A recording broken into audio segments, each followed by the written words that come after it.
We're just a few days away from WrestleMania, and well, this show was certainly one of those shows. What's going on, guys? Boss Up 6 here, Reaction Video, and today I'm here to do my Raw review from St. Louis, Missouri. And no, I was unfortunately not at the show. I do want to address something really quick. I do apologize for not uploading for the past week. I had some stuff come up in my personal life, and YouTube is just a secondary job for me. I'll just put my personal life in front of the YouTube life. So I do apologize for it, and if you guys know me personally, you guys know what happened. But I am going to be doing my regular reviews.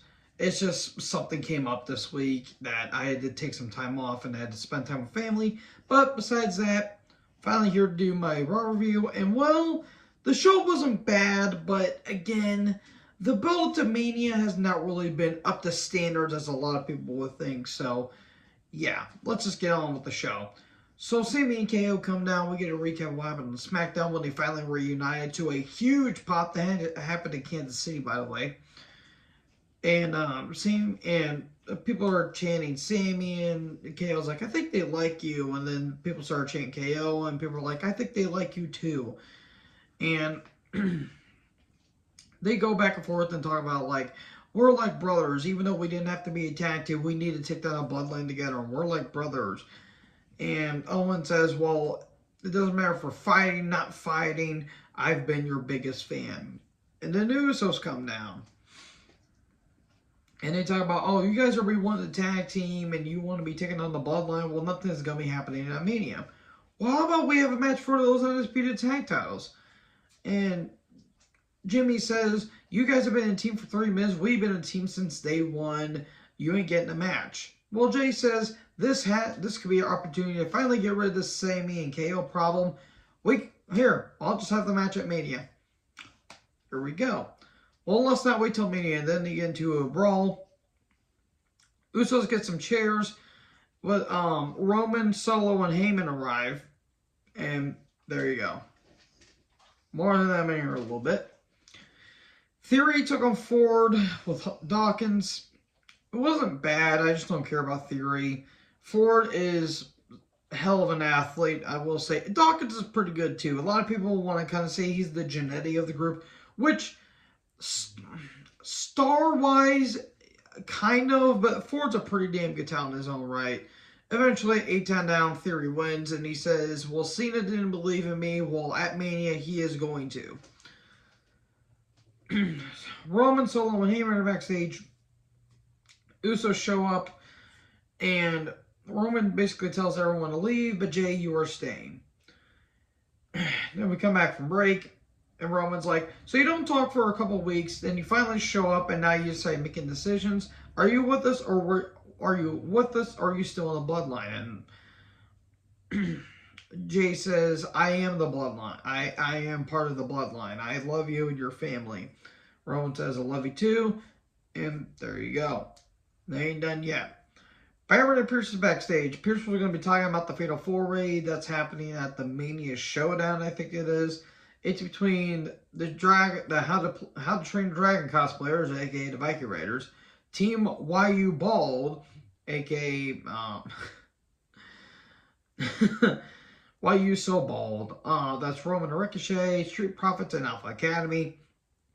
And then Chelsea Green shows up, and I immediately did not care about this segment. If people like the segment, fine. If they like the Chelsea Green character, fine. It is overstayed its welcome, and it has gotten real old real quick. Carmella isn't here, which is why half the show wasn't that bad. Here's my new tag partner. It's Piper Niven. I always like seeing Piper Niven, but unfortunately she was casted into this. Almost in a Brock video package. Interesting tale of the tape that they did here. They're going to be doing a weigh-in next week. They're doing everything they can to hype up this match. Ain't going to be a good match, but it's mostly going to be a remember for Brock hitting the F5. That's all it's going to be. So Brock, Almost with MVP took on Ali. Why do they hate Ali? Almost wins. And there you go.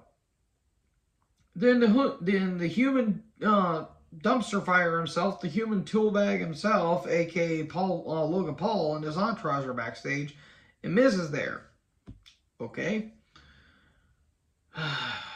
Paul comes down. Impulsive TV. Look, Paul's a damn good athlete in terms of in-ring work, but he's insufferable on the mic. He is a literal douche canoe. He is aggravatingly good. That's the best way I can interpret it. If he wasn't such a douche outside of the ring, then maybe I wouldn't be hating him on it much. But he's a scammer, he loves NFTs, and he abandoned a pig because it got too big, and he made fun of Japanese culture, and made fun of someone that hung himself in a suicide force in Japan. Need I say more? He knocks the Rams because the Rams are now in LA. Although you could thank Stan Kroenke for that. That's for Stan Kroenke. And then his mic gets cut off. Thank God. And then Seth is on screen in a production truck. Seth comes out. Did he skin a leopard for that costume? What did the leopard do to deserve to be skinned like that? I demand questions and answers. So they get into a very sloppy brawl, but the crowd was into it at least. Seth was going to go for a splash on the table, but Paul moved out of the way. Security and refs get involved. Seth dives onto security, and then Paul knocks him out. You're making Seth look stupid, and I don't know why. We get a recap of SmackDown with Dominic and Ray. The Dom of Priest took on Gargano with Loomis. Okay, this match happened. Look, I don't hate Dominic in terms of his character. I just don't have a reason to care for him. Other than he is just Ray's son. He's getting heat. He knows how to get heat. I'll give credit where credit is due. He's not a bad athlete per se, but he's not really that great. Like, in terms of second generation, he's in the average category. A lot of people like to say he's the David Flair of this generation. I wouldn't go that far because at least Dominic knows how to sell. I just don't care for his character. That's mainly about it. If you guys do, more power to you. But Dominic tries cheap, but to no avail. But eventually, Frog Splash Dominic wins. Then he talks about Ray, and that's about it. I would not care about that match. Usos, Heyman, and Solo backstage. There's seafood in the jet, boys. But Roman wants to talk to you, Solo. Well, we'll see what happens here later on tonight. Edge is in a dark room surrounded by candles. Okay. Edge is obviously bringing back the Brood, take on the Demon, and Hell in a Cell at WrestleMania this year, which will be a cool visual, but I really have no interest in the match because this feud's been going on forever, and forever and a day that ends in Y. Edge, as much as I don't care about the feud, Edge cuts a pretty damn good promo here, basically saying, leave Finn home and bring the Demon with you. There you go. So Rhea comes out, looking phenomenal as always. I was almost distracted what she said in this promo because she's talking about displeasuring. Moving on. She cuts a pretty damn good promo here too. Basically, she's saying, I'm not living in the past. And talks about Charlotte. And all of a sudden, Bayley shows up. All the Damage Control show up. And she says, I can give you pointers on how to beat Charlotte because I beat her before and I beat her many times beforehand. And apologies, folks, I'm very tired. And then Rhea wants a match. And Bayley accepts. Okay, and then appears backstage and he gets a ref. Alright, it's official. Okay. Rhea took on Bayley. I don't know who the heel was supposed to be. I guess Rhea by proxy, I guess, because it was a 3-on-1 technically. Damage Control was tracked, but Becky, Lita, and Trish come now. There were some distractions, there was a little bit of brawling, and in the end, Rhea wins. So there you go. Gable is backstage, and he finds Otis. And he got some kind of manicure thing, and then Maxine shows up. And then Otis decides to be in Gable's corner.